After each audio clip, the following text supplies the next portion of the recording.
Hey, Tom. Hey, Jason. I don't know if I've told you this yet, but you've been sent to the other podcast. Oh no! But we've had so much plotline continuality. Right. But I've now called up Oliver to be on this show. Oh, But we're now sending Derek to the non-podcast world.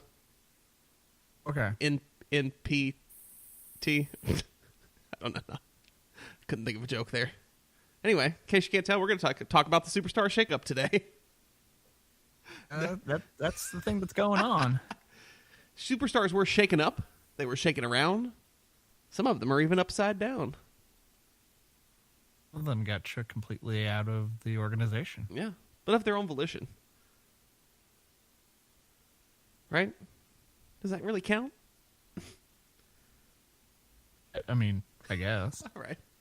But we got a quiet week after Mania Week. It's kind of nice. Not a lot else otherwise, news-wise in wrestling, so we're just going to dive into where everybody went and what we want to see, and we'll go from there this week. How's that sound to you, Tom? I mean, figure if this was your... if you were trying to catch up on last week's podcast, which was, hour and a half, hour and 40 minutes, something like that. Yeah. Able to cram this one in and have it be a smaller podcast so that you can take the two podcasts together and have it be like two normal-sized podcasts. Yeah, exactly. So, I mean, or just do whatever the hell you want to do. Yeah, just listen to us whenever, wherever. We're meant to be together, as Shakira would say. So, without further ado, Tom, can you do me a favor, buddy? What's that just say? Can you ring that bell? Absolutely.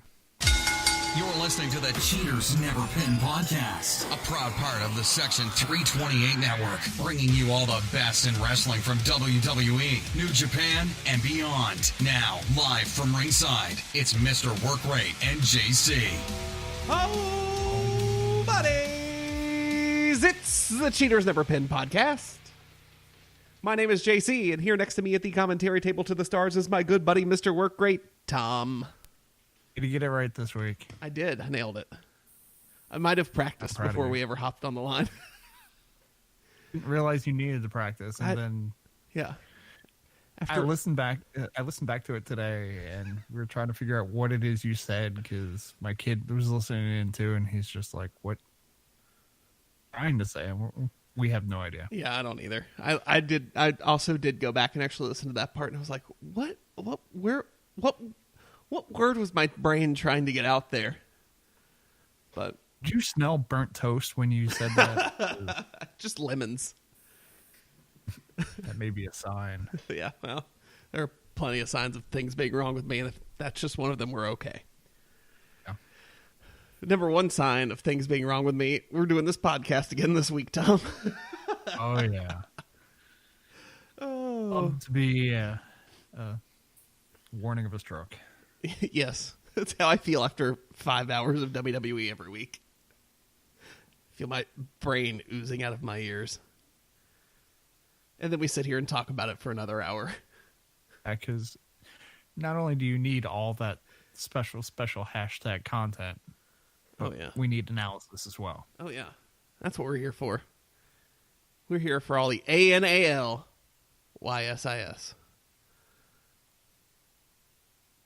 I hope I spelled it right. Did I spell it right? I don't know. In the effort to get the joke in. Yes. I'm going to say you did. And I think I did. Yeah. Yeah, so let's hear about it if we didn't. So. Right, yeah. With our loyal fan base letting us know. Anyway, so let's dive in to the shakeup here. Should I just run down who went where, who changed? Should we start with that? It's better to do that just because there are some things that actually get revealed on the show, and there are a few things that you only find out about when you go to the website after the fact. Right. Those are the people you know are getting buried. So, to Raw. The Miz.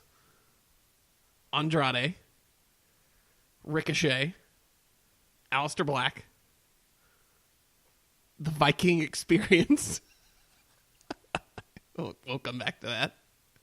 Rey Mysterio, the Usos, Naomi, Zelina Vega, Eric Young, EC3, Cedric Alexander, Lars Sullivan. He was there for a second. Let's see. Oh, there we go. Now my screen moved. Lacey Evans and the phenomenal AJ Styles. Initial thoughts on the moves to Raw. I was a little surprised with AJ. I thought they'd keep him on SmackDown. I guess I wasn't sure. Oh, I guess I learned why AJ went over to Raw the following day to see what superstar signing for SmackDown was done. But, right. Outside of that, I mean, I think it's cool in general, and it's something that you don't necessarily think of as a fan, but they kept couples together. And you've got Uso, Naomi, you've got I'm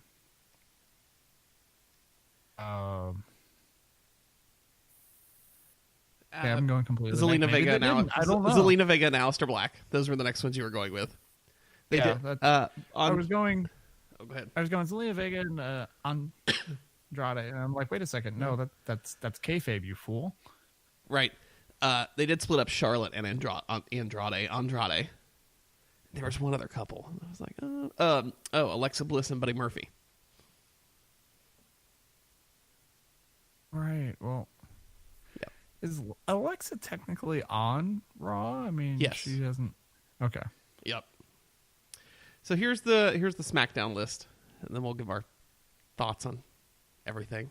To SmackDown, the Intercontinental Champion Finn Balor, Ember Moon, Bayley, Kairi Sane, Lars Sullivan, because he got drafted twice in a week, Buddy Murphy, Elias, Roman Reigns, Liv Morgan, Chad Gable, Apollo Crews, Mickie James, Heavy Machinery, and Nikki Cross.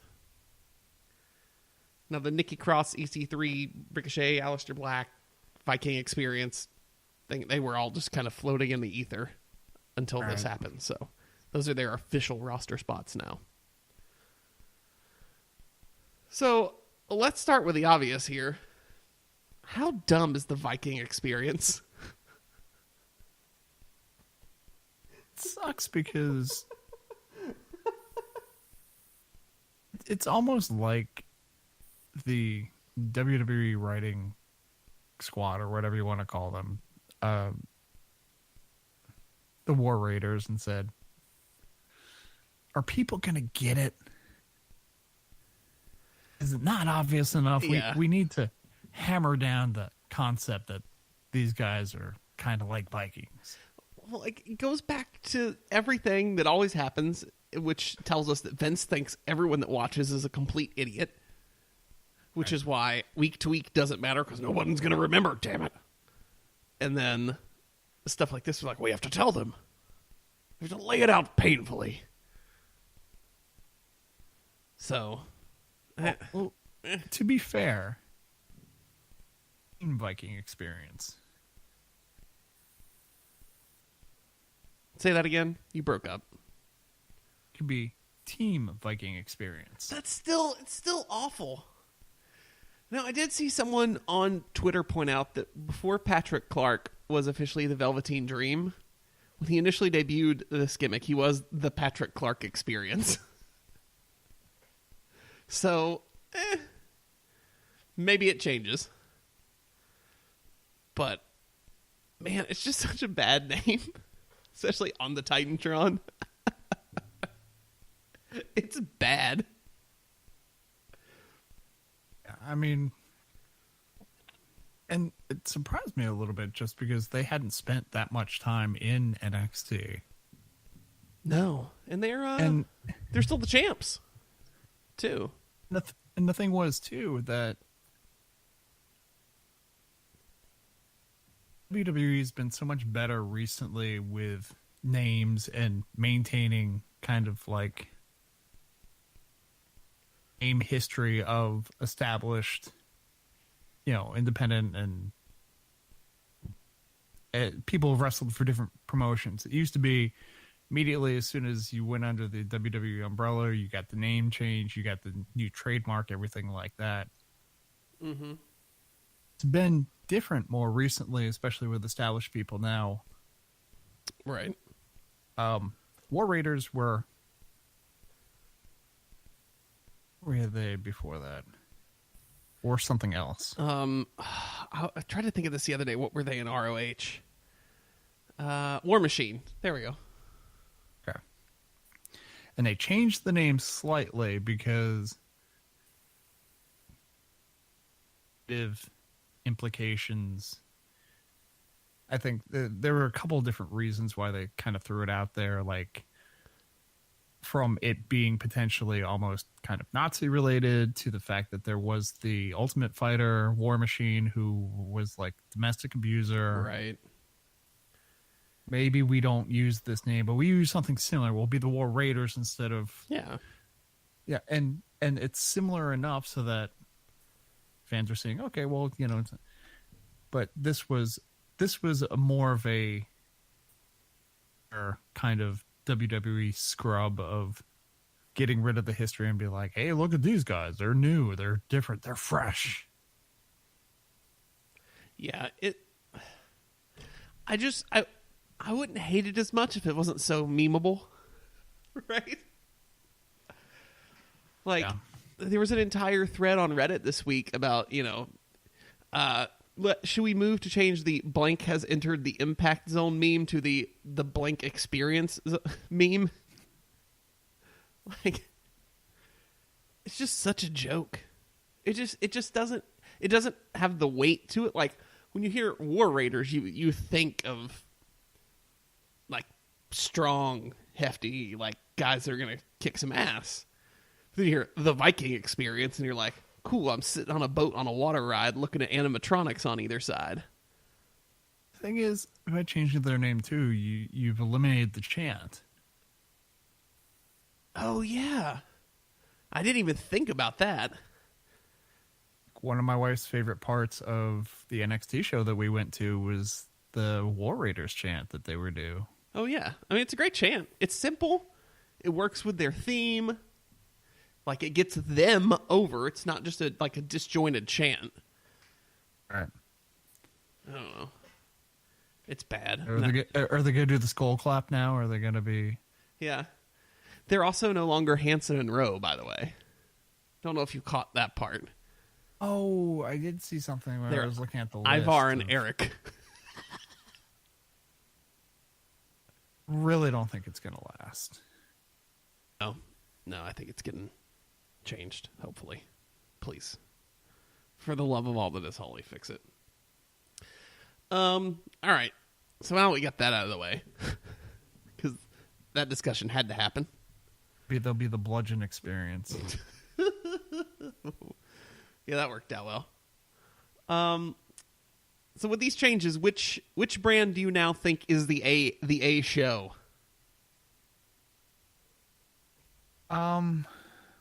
Which I realize is dumb. It's a dumb concept for one of them to be the A show now. Anyway, but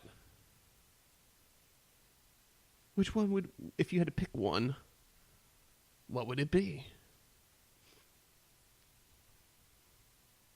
I still think you're going with Raw until Fox kicks in. Okay, Raw is still going to be the main show. Appreciate them kind of bringing Roman over to SmackDown, but at the same time, you're bringing AJ over to Raw, and Raw is still Vince's baby. Always going to be treated like the number one show until the guy, Rupert Murdoch's paying his $1 billion or whatever, and going to make that product. But Raw is still going to be, even with all the switches, Raw's always going to be the number one show. Right.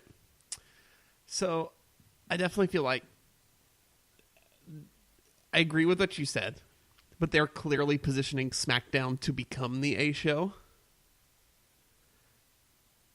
You put Roman there, number one. and he's the anointed chosen one. You move Finn there, who is one of your most marketable, personable superstars, and can also serve as a face to the company. You put two of your most diverse women there, in Kairi Sane and Ember Moon.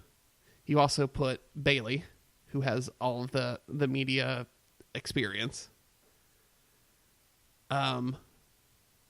It feels like that's where they're going. Positioning is there. Yeah. But I mean, I don't want to take anything away from Raw, right? I mean, you look at it feels like Raw is now going to become the wrestling show, and SmackDown is the sports entertainment show. Because you look at the Raw roster now, right? Andrade, Ricochet, Aleister Black, Seth Rollins, Rey Mysterio, the Usos, Cedric Alexander. God, what about Cedric? Yeah, I mean, like, not that I want to take anything away from anyone on SmackDown. Like, all of those, Buddy Murphy's there, Finn's there, Roman's there. You moved Gable there. Kevin Owens is still there. The New Day, like, you've got wrestlers there too, but it just feels like the way they're positioning it is to where SmackDown is going to be the pretty show that's on national television that can connect with a much broader audience, and Raw is going to become a little more niche. All right. I say too, though, and this isn't necessarily small, SmackDown or Raw related, or small as I was going to call it. I really appreciate now. It seems like 205 can be a stepping point now, because with Buddy Murphy being up, with Cedric Alexander being up, with the success of Mustafa Ali, There you go. And am I thinking of? Is there one more that I'm thinking of? No, not right. No, I think you're right. You're good. I think it's everybody. With at least those three. I mean, it's showing that. Well, I guess you want to, you can throw. Well, Black is not 205 Live, so No. that doesn't necessarily prove my point. But I mean, just 205 Live people being able to. 205 just seemed kind of like a wasteland. It was the Isle of Misfit Toys. They didn't necessarily know where to put things. They throw the 205 Live match in Raw every once in a while, but now it's showing that, hey, we can actually take these guys and move them up to the main roster and put them in actual traditional matches and not have them have to change the ropes every time and a separate compartment. It feels weird to me that we're even WWE is calling these call-ups in articles, that they're making the admission that 205 Live is not on the same level as Raw and SmackDown, which I get because it's, the viewership is incredibly low, and it's not, right? Presentation-wise, promotional-wise, it's not. But it just, I don't know. I hate it because that show is so good. And the talent's so good. Yeah. But I guess it gives them another placeholder space to keep people. Which is a good thing for them, right? As they go through, as they create the glass menagerie of talent. They have to kind of keep something separate too, and it leaves it for an area where you have guys like, say, Grand Metalik, who is an excellent wrestler, but it's difficult to package him to an American audience because he can't talk. Right. That's the real niche wrestling show that WWE creates. Yeah. Not even NXT. I mean, you have these guys that are talented, but you know that 205 Live isn't that it's sports entertainment in its own way. Right. And it's not going to be mainstream. And again, throwing the occasional 205 Live match for mass consumption is, I think, works as long as you let them do their own match and not try to, I mean, what they were doing when they were being put on Raw and having to do these 5-minute doing a 205 match. Yeah. It didn't work. Anything. Yeah. To have them be separately and know that, okay, well, while we're trying to figure out if there's something that we can do with them to put them on the main roster, like, again, Buddy Murphy, who was languishing in NXT, no angle, no nothing, cut weight down enough, kayfabe or not, to get on the 205 Live roster, to work his way into the title picture, matches, and now he's part of a WWE roster where we're going, Buddy Murphy? No. Like, hasn't he gotten cut yet? He's still here? Yeah. He's truly here because Alexa's here. Right. He truly was the best kept secret. Yeah. So, looking at the rosters, my biggest question right now is, I guess, is Joe gonna go to Raw? And they just didn't do it this week to move the U.S. title to Raw, since Finn and the Intercontinental title have now moved to SmackDown. That's what I wasn't sure about, especially since Finn lost the match to Andrade. That I actually had to go look up since I didn't watch Raw because, sorry, I was busy Monday. You were a little busy. I was barely watching it.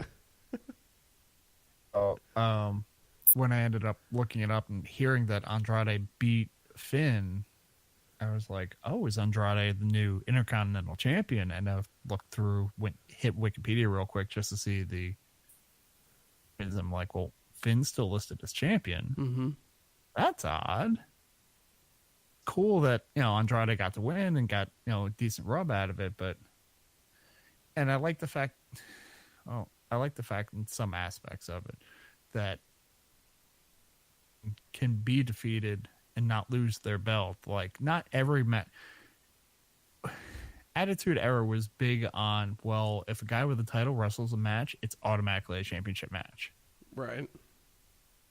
Be the fact. I mean, I grew up on like wrestling forever, like 60s, 70s, 80s. Champions never wrestled on television. Yeah. For their title. They would wrestle. They would have, the occasional match. Like, I just remember it being such a big deal when Ric Flair would actually wrestle on like Superstation on World Championship Wrestling on the Saturday evening show. But he'd always wrestle some jobber, and obviously it's not a title match because that was the big appeal of the World Television Championship, because that had to be defended on television. Mm-hmm. That's why it was called the World Television Championship, because the U.S. Championship and the World Championship, those were not ever defended on television. Those were only defended on shows and, later on pay-per-view. But, I mean, to have Andrade get that win, again, made him look good. And I was like, oh, well, I guess we'll put him into the title picture. Well, the title just went to the other product, so.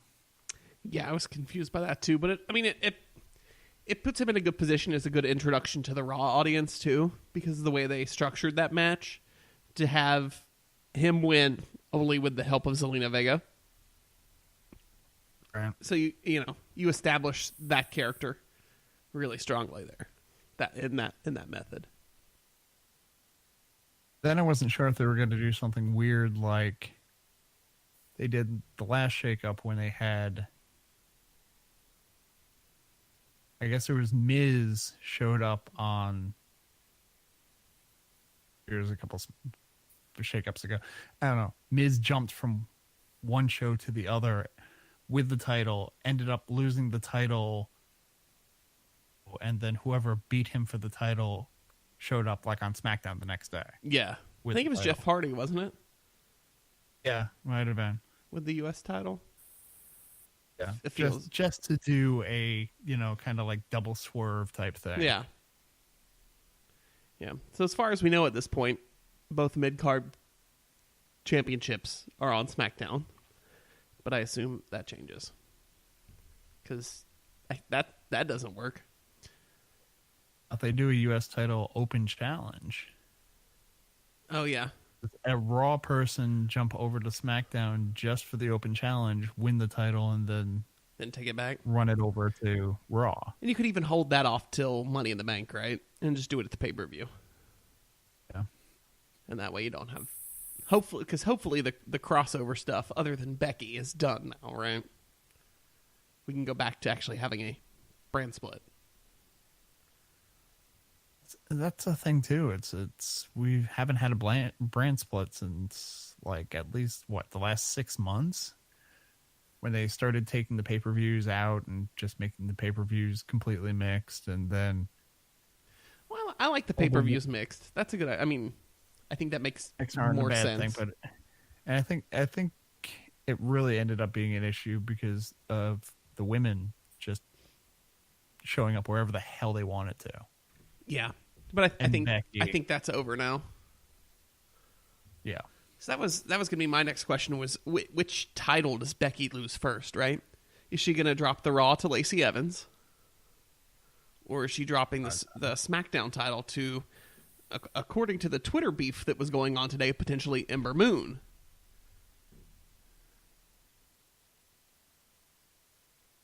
Like I don't know which is a better option. I want to say Ember Moon, but yeah, Ember's the better option just for the fact that package her, I think, and Lacey's heel heat at this point, and not necessarily good heel heat. So, and I don't know, maybe it will be good heel heat. Yeah, she has the potential to get there. Not horrible. I mean, we've watched her in NXT. She's not bad. No. It's just the stupid build. I do enjoy Becky just yelling at her, basically calling her Charlotte 2.0 on Twitter every day. Oh.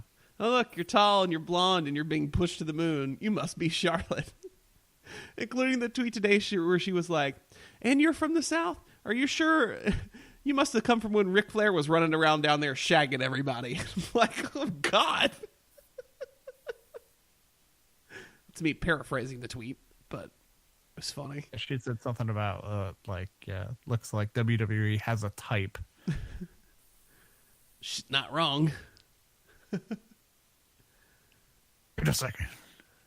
What does she know? You can read my mind. Becky's new gimmick, psychic. Pun master. So looking at the new makeup of Raw, let's start there. What is the most intriguing new potential matchup for you?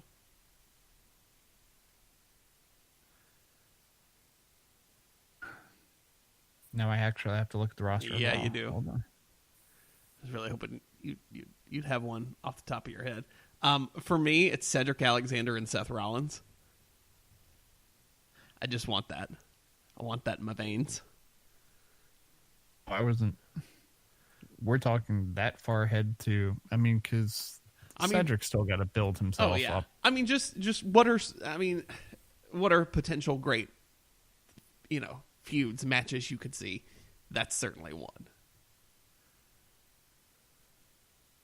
It's very odd, as I just went to the WWE website and they have the picture of the champions. They have Becky Lynch as the Raw Women's Champion and Becky Lynch as the SmackDown Women's Champion. But for some reason, the SmackDown picture is a little bit tighter.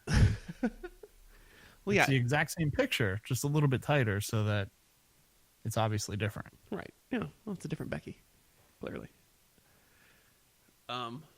God, I forgot Kurt Hawkins and Zack Ryder are still champions. Isn't it great? They've made it 2 whole weeks, man. Island. Who kills them first? The Viking Experience or the Usos? That's the real question. We can get Ricochet and Andrade. You could get Aleister Black and Andrade.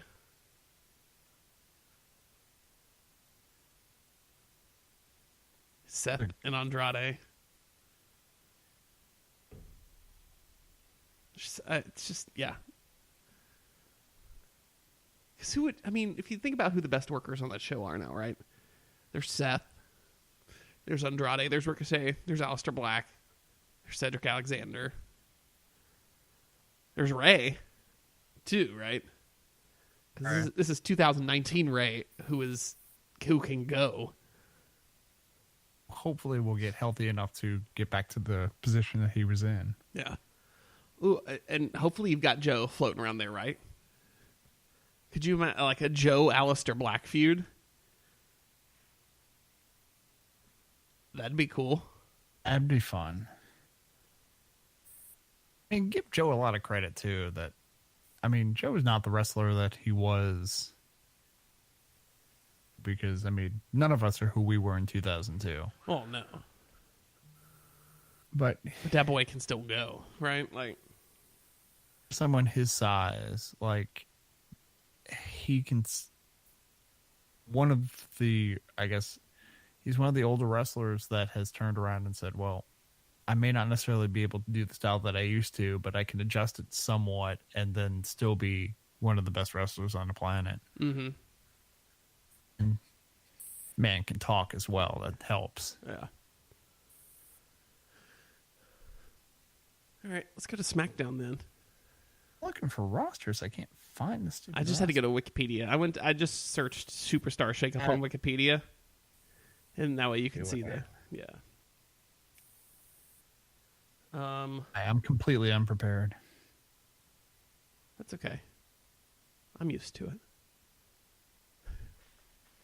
Used to have rundowns. I have one in front of me. I could have sent it to you. Let's see.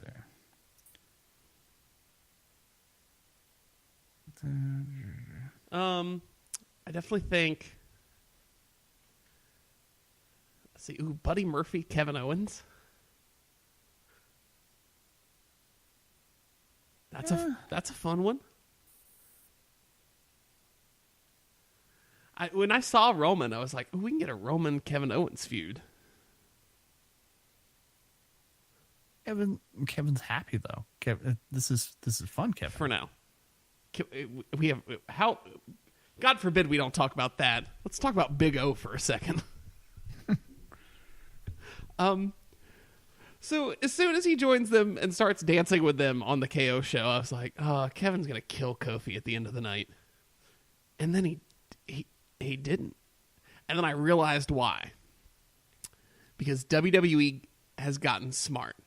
It's the same reason Roman wasn't brought out on the Raw after WrestleMania, because they know the reaction. Kevin is not getting booed even if he attacks Kofi because they're in Montreal. Oh. So next week, when he's still with them, it will absolutely happen. Which, again, Kevin and Kofi, choice. I'm good with this. I mean, and they already kind of teased it a little bit when Kevin was taking Kofi's title shot. But, you know, that was only because of Vince. But yeah, I could see something there. I mean, with pretty much anybody, and Kofi with anybody just kind of works. Yeah. Just as long as it's not Lars Sullivan. Yeah. Can I just say I'm already over that whole thing?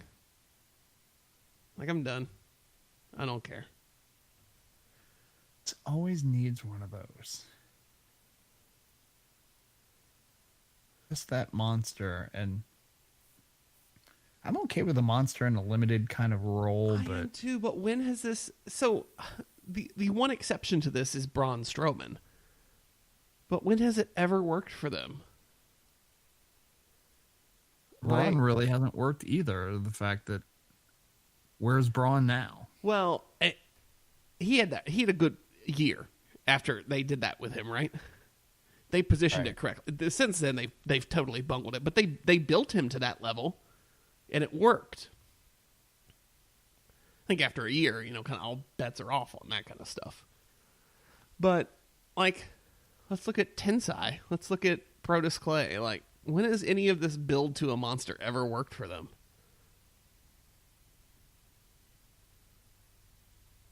Yeah, and people just don't care. And then you have him Tuesday night on SmackDown, act like he's gonna attack Carmella.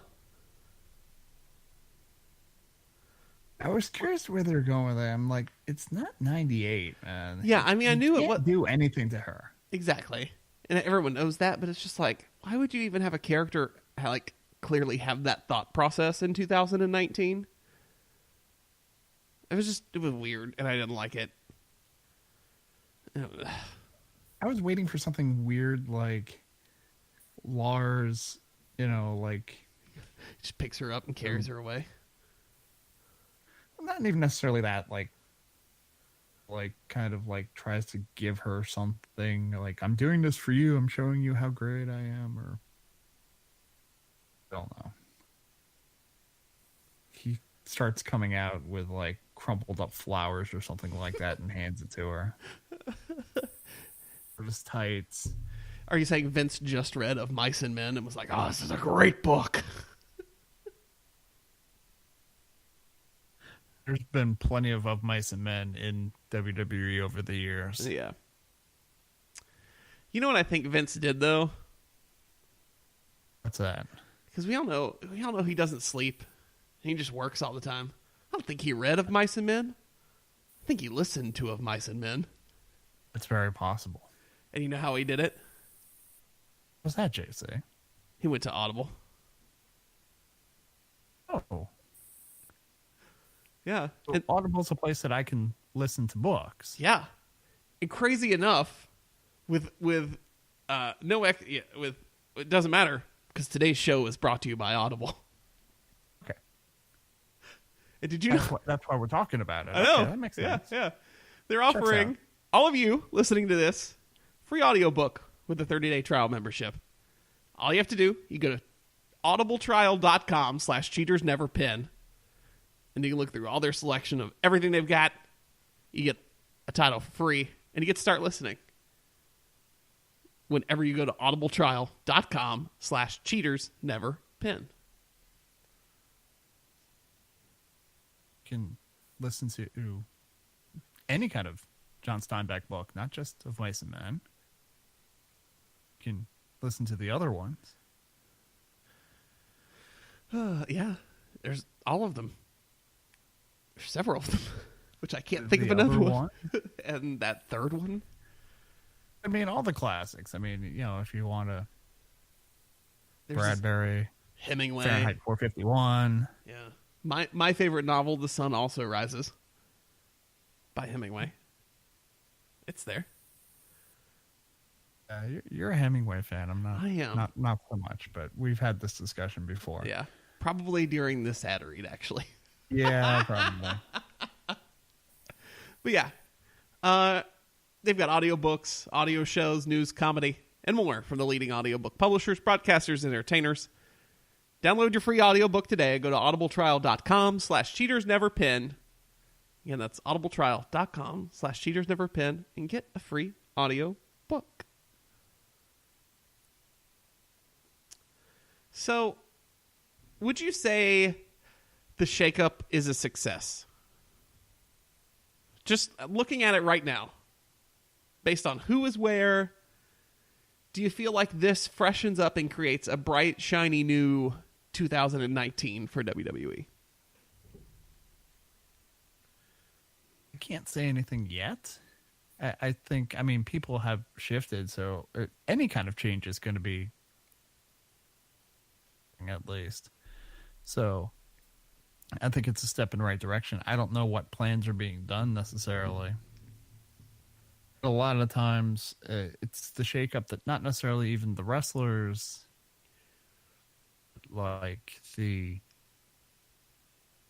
how differently they end up being booked. Like 2 years ago was Oh, they sent.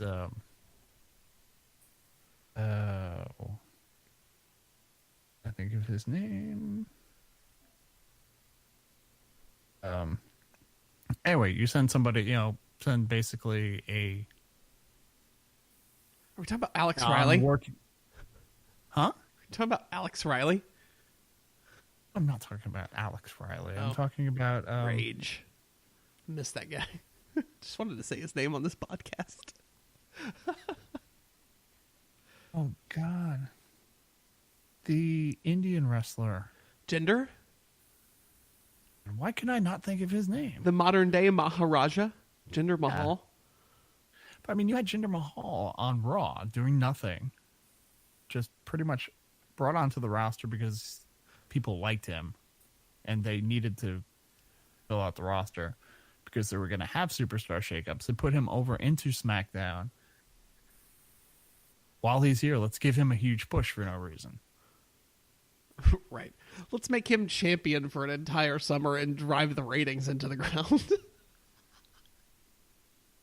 I mean, that's the thing. It's, we're looking at these major people that have moved back and forth, but it could be the minor little move later on down the line. I mean, it was like Alexa Bliss that ended up getting called up at the very end of the Superstar Shakeup from NXT, and yeah. The post show or something like that, we found out about it, and that ended up blowing up. So yeah, I'm glad Roman. It could be some very minor. Sorry, finish. Sorry. No, I was gonna say it could be some very minor move that ends up being the thing that actually makes the shakeup. Yeah, I'm glad Roman's away from Seth. I think that allows Seth to become a bigger star. I think having Roman on SmackDown now gives them someone to make bigger stars with over there. Because I don't know. I don't know where I was going to go with that statement. It just feels like moving Roman kind of unclogs the top. And I was going to say, but I mean, they did move AJ over to Raw. And I'm like, I don't know where he fits in on Raw yet, which worries me. I mean, could this be a sign of AJ kind of reducing his workload a little bit? He goes on the Raw, which already has a packed roster, and he doesn't necessarily have to be. Is the show? Yeah, that's true. So let's talk about the roster less packing itself. Apparently 2 people have requested their releases from WWE. Most notably, Luke Harper. Which is odd. Because if Is you watch it? that... Oh, just, I guess both the things that we're going to talk about, if the other name is who I'm thinking of, the Worlds Collide event that they had on Sunday just seemed so weird. It's You had him going, you had Luke Harper going over, you had Sanity in a major thing, and then suddenly... Well, you've got to remember, so that's filmed at Access for the super fans. That was from Access? Yeah. Worlds Collide was filmed at Access. So, it's filler material. Right. I mean, it doesn't matter. It gives someone a title shot, they can go call their shot in NXT. Cool. Yeah, so Luke Harper's requested his release. Doesn't surprise me. He's been underutilized. Part of it has had to do with bad injury timing for both him and when he was with Rowan. I think they could have put him into a meaningful spot, but they didn't. So he's leaving, and I get that. And I respect that, because there are now options to go elsewhere. I read somewhere they're like, oh, well, why is he mothering a request to release? He could still be making his paycheck, and now he's a 39-year-old guy who's going to be busting his ass for $50 on the indies. Like, that's not how this works anymore. I mean, yeah, AEW is not necessarily in the business of picking up WWE rejects or anything like that, but no. I could see him going to Ring of Honor before anywhere else, right? I was going to say, Luke Harper's going to have a spot in Ring of Honor. Yeah. To have a lot of fun with him in Japan. Yeah, he's such a great fit there, and he looks like Bruiser Brody. Yeah. Like, they're going to love him. Hell, he could just So go... just for reference, Japan, yes. Puerto Rico, no. Oh, so I watched... have you watched... Speaking of Bruiser Brody, have you watched any of the Viceland Dark Side of the Ring episodes? It is saved on my DVR. We were just actually talking about it. My son was asking me about it, and he's like, all these things really dark? I go, yeah, probably. I go, the Brody one is going to be. Yeah, I've watched the Brody one, and I watched like the first half of the Macho Man one. Yeah, they're dark. It's good. They're well done. I think the one for the Montreal Screwjob is actually airing as we record. If not, it airs Thursday night. I can't remember. Yeah, it was weird because the Brody one was available immediately to me. And I mentioned, I go into the Hulu and subscribe to it. Figure, all right, well, because it's listed as episode 3. It is. And then, so the Brody one, they screened at StarCast last year, and that was this like screener copy of stuff they sent around. So it had been out there and people had seen it, so they put it up for free before the series actually ever launched. Okay. So I think the only episode that's been out has been the Macho Man one. Right. Okay. So that's why. So sequentially, when they actually do the episodes, it airs third. But it's that was the first one people saw, and it was so well done. It's so good, and it's everybody knows the story, but now it's tragic. Ridiculous. It's not even tragic. It's just...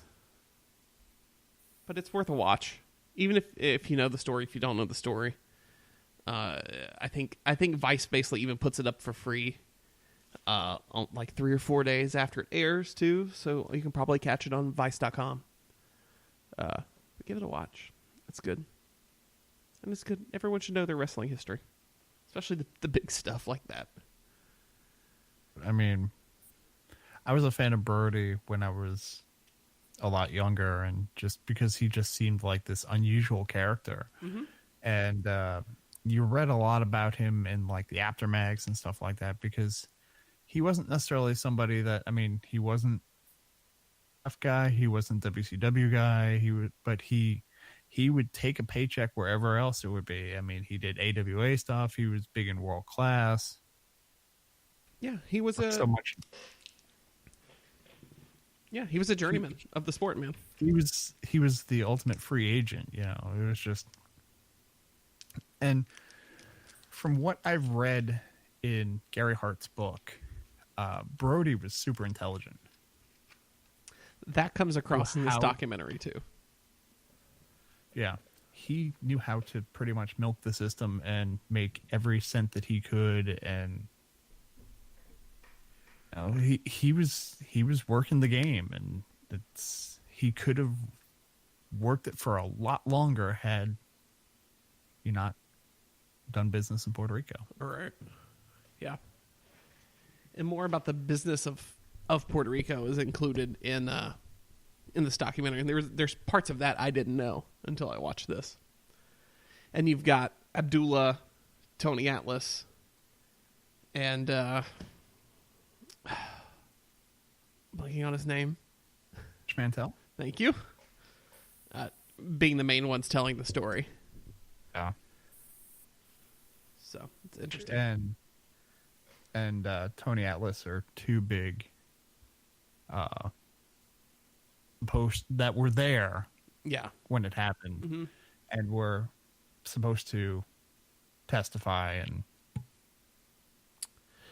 never did for some reason. Not of their own accord. But completely into it because it's something you should watch instead of having me explain it to you. Yeah, go watch it. It's really well done. The second person requesting their release was, and Tom alluded to this, from Sanity, Alexander Wolf. Which Sanity hadn't done a thing, so okay. Oh, has he asked for his release or so being released? The way his little thing reads, so I think I don't think he's being released. Unless we get an announcement on Friday of mass release, which could be possible. I think they're long overdue for that.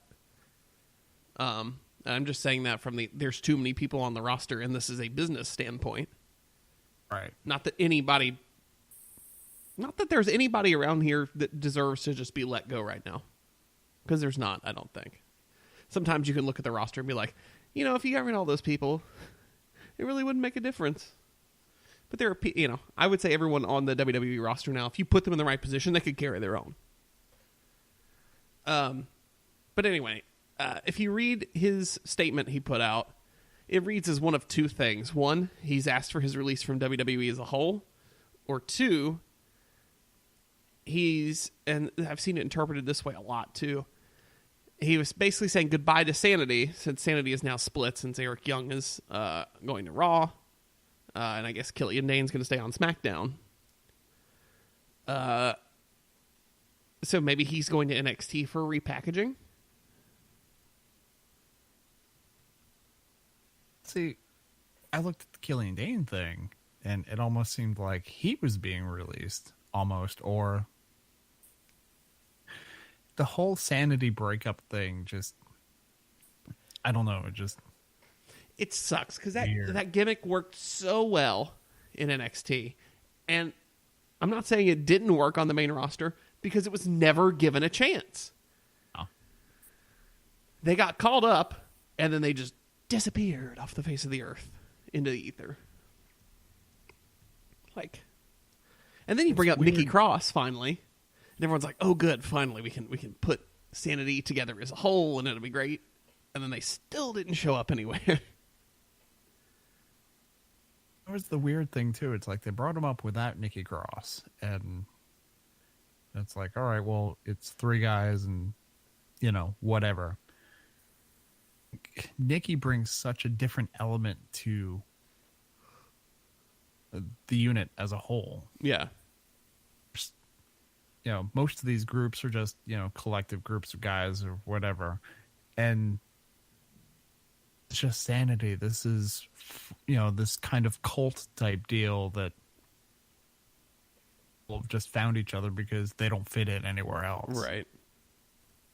It's the closest.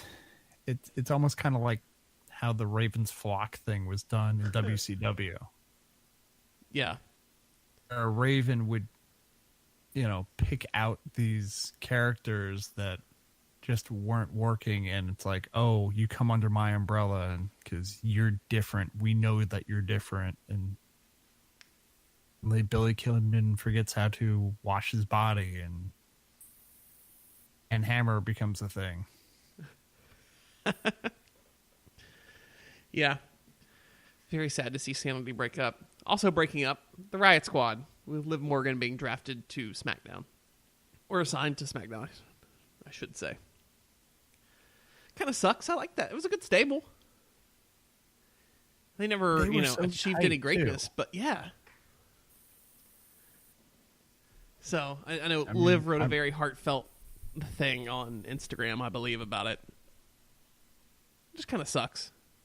Because they lose their friends. Not like everyone on the roster isn't, friends anyway. But, that's the people you ride with. That's the people you're performing with. It's the people you're sharing a hotel room with.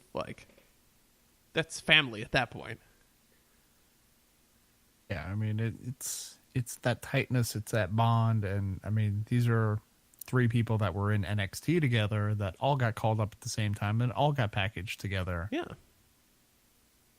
And like I said, did very well as a unit, right? Like, you know, were they ever pushed to the forefront? No, but they played their supporting role incredibly well. It's funny because when it happened, we looked at it because same week as Paige's group with Sonya Deville and Mandy Rose. Mm-hmm.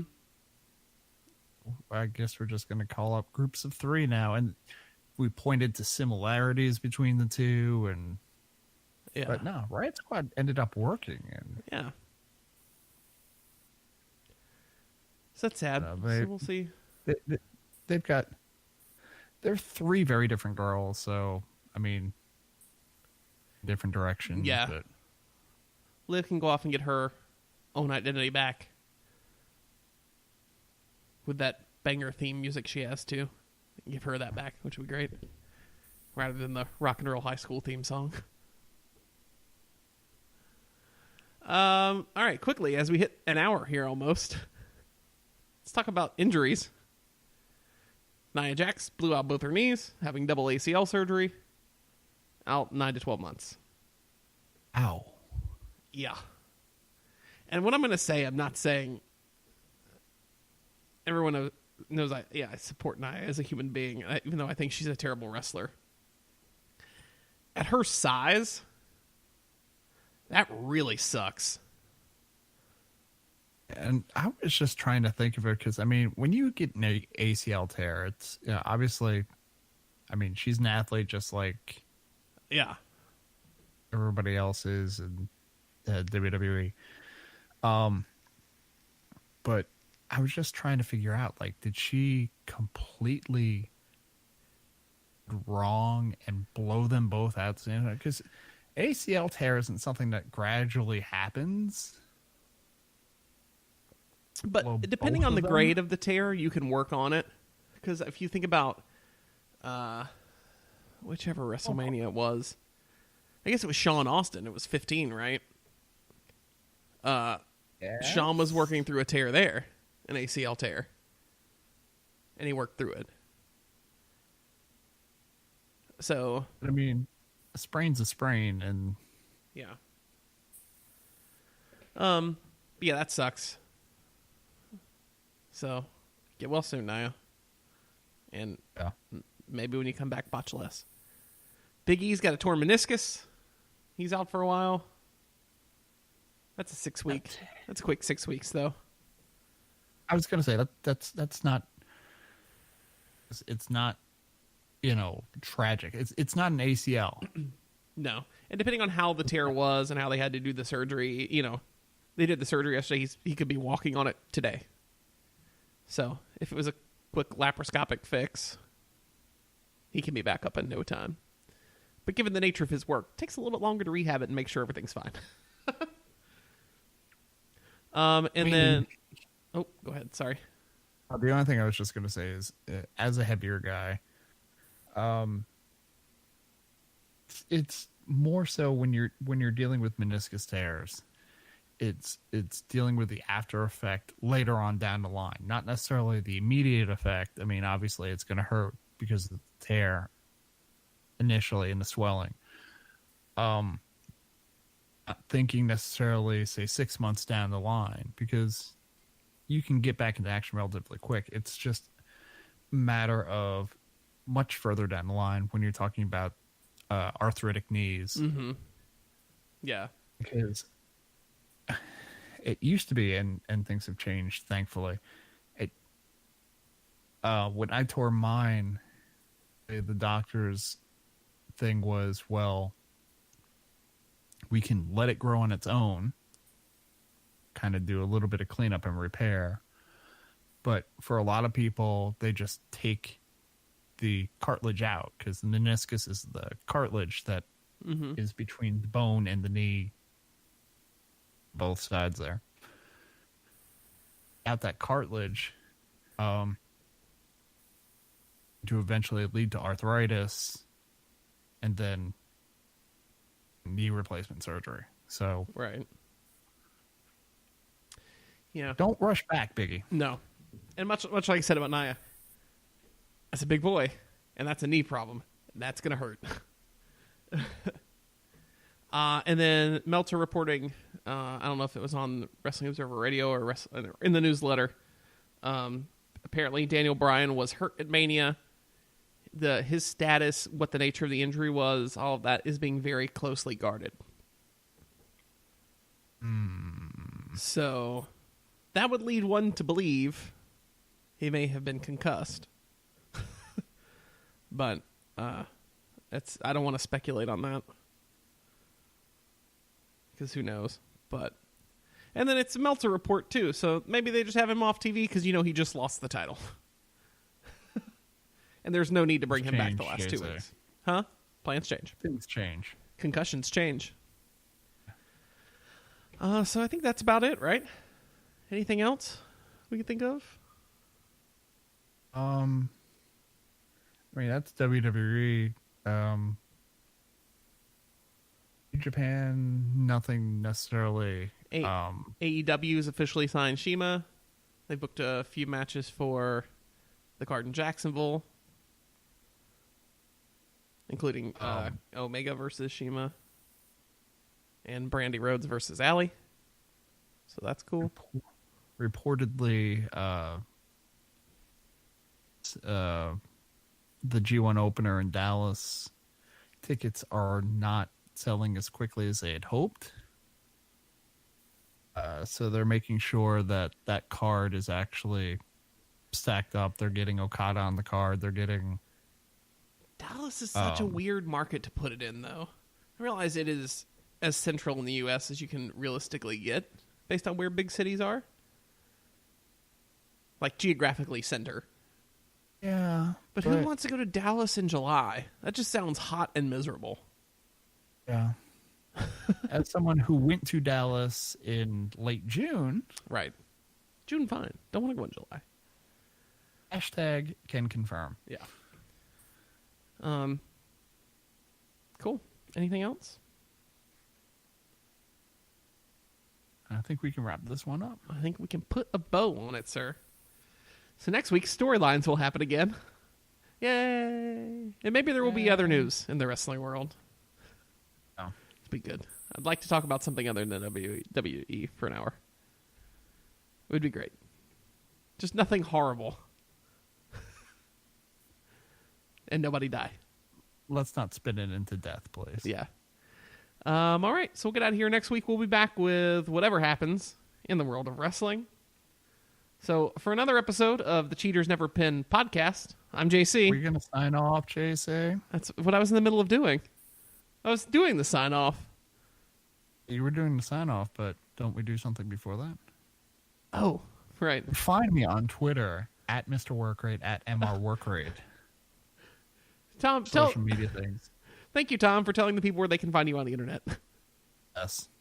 You can find me on the internet at JCBobbitt, JCBOBBITT, wherever finer social media is purveyed. You can find the show on Twitter at CheatersMVRPin. You can find us on Instagram at CheatersNeverPin, and you can find us on Facebook, Cheaters Never Pin. Give us a big blue thumbs up and tell us how much you like us. Go get a free audiobook at audibletrial.com/CheatersNeverPin, and before you do any shopping on Amazon, go to CheatersNeverPin.com and click the big Buy on Amazon button on the front page. And a few cents come to us. Are you happy now, Tom? Do not have routine, we have chaos. Yes. This pen mail, I'm going to save this pen mail. I feel like if I use it this week, it's a curse. Yeah. I don't even want to talk about it until everything's done. So also, hopefully it gets saved for weeks. I will say for the shout out anyway, our pin mail that we are saving comes from before, who apparently was at the tailgate on Monday. Supposedly saw me, did not seek me out. He wants to keep the mystery alive. Oh. I feel like something gets shattered when people meet you in real life, Tom. Wear my Liger mask tomorrow, maybe. There you go. All right, now we can get out of here. So for another episode of the Cheaters Never Pin podcast, my name is JC. And we'll catch you on the flip side.